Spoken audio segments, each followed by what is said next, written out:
The brain is a three-part system. That shouldn't be surprising. We've been studying three parts of the Father, three parts of the man. The brain has three systems. There is an inner brain, which is this area right here, and that's in this little honey colored. That's inside the brain. There is the outer brain, which is this area, which I have colored different colors. Okay, that's on the outside, covers the entire brain. Finally, we're going to look at the third part of the brain is called the cerebral cortex. Okay? This one is exciting, and I'm going to show you why. The cerebral cortex is the outermost. It's only 1.5 to 5 millimeters thick. Now, if you put your two fingers as close as you can together without touching, that's about 1.5 millimeters. That gives you an idea of how thick the cerebral cortex is. And it covers, you see this little gray area going around here? That's the cerebral cortex. It covers all of the lobes. The entire brain, it covers all the lobes. That ought to give you a clue to something.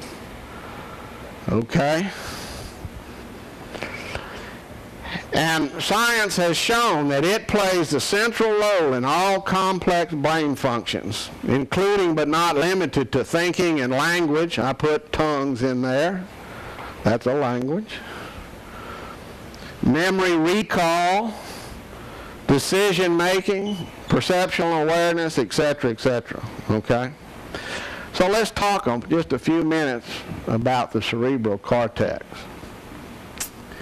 It is the center of all higher mental functions. Okay?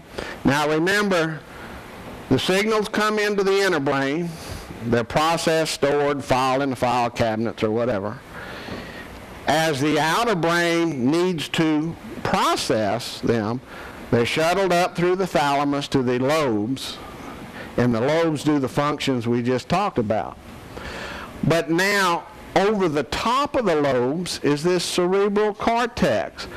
And actually all the higher mental functions, thinking, language, etc., occur in this little bitty area. Very, very small. Also, science has shown that 75% of all mental activity occur in the cerebral cortex, that little bitty. 75% of all your big brain's activity occurs right there. And finally, the corker to me, the main source of stimulation is within the cerebral cortex itself. Science has shown that. Now, all the rest of the brain gets its source of stimulation from signals coming from somewhere. Your hands, your feet, wherever. Your ears, your eyes. But the cerebral cortex stimulation comes from within.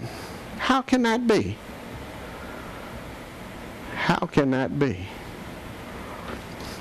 Okay? You know, when you have a new thought, where does that come from? A new thought, something that you've never reasoned about, something you've never thought about, something you've never, it just kind of like comes out of the air somewhere. Just bing, a light bulb goes on.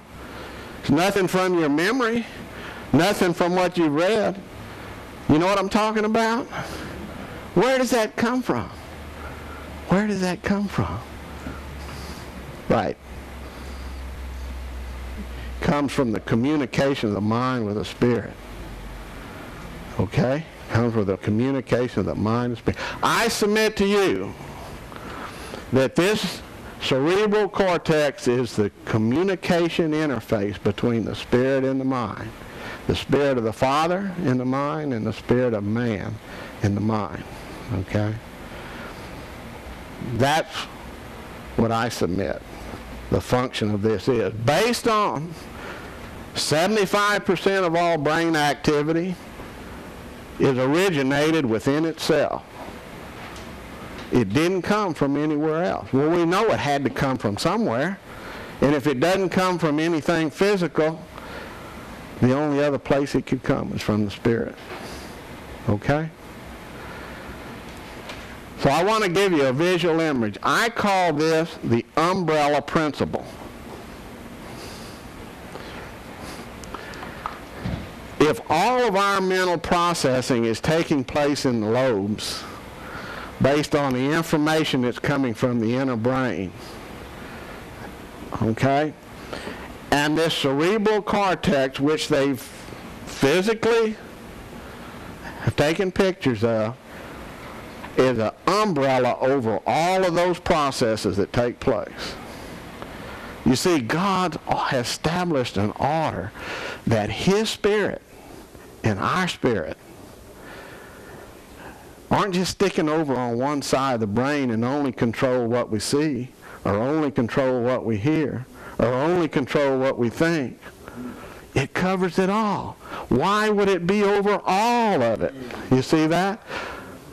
All the other sections, each lobe, each part in the inner brain had its own special function. This doesn't have an own special function. It covers it all. It's like the umbrella, the spirit, the communication of the mind and the spirit. I submit occurs right there. And we've talked about that principle in the last class. God has set an order for us to establish His order in our mind, and He's established the physical capabilities and has shown Himself in His work, in His creation right here. Think about that. Think about that image. I'm going to leave that image with you.